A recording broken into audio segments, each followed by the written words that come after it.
Bolinao at Agno, Pangasinan, 13 beses na nakaranas ng lindol ayon sa FIVOX. Sa detalye RH38, Freddy Fajardo. Freddy.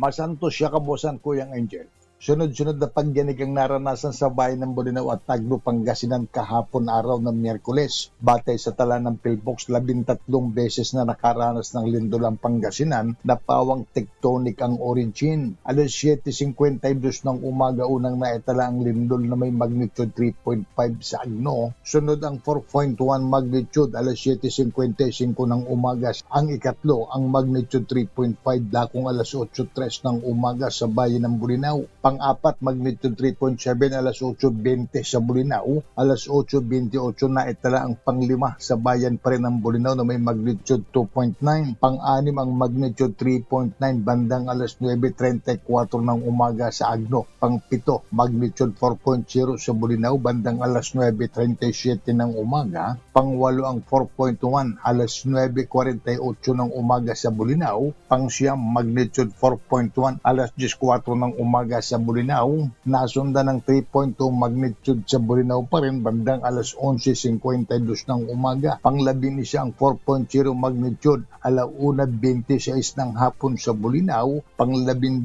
ang magnitude 3.6 bandang alas 4:10 sa Bolinao. At ang pang-13 4.2 magnitude sa Bolinao pa rin alas 6:51 kagabi. Ayon sa PDRMO, wala namang naitalang pinsala o anumang epekto ang nabanggit na paglindol. Bagaman, maraming mamamayan sa Agno at Bolinao ang nahintakutan at may mga manginistang hindi na pumalaot kagabi dahil sa lindol. Dagdag pa rito ang masungit na lagay ng karagatan. Mula sa Action Radio Pangasinan, ito si Freddy Fajardo, RH38 nag-uulat para sa DCR Una sa Pilipinas, una sa Pilipino. Standby!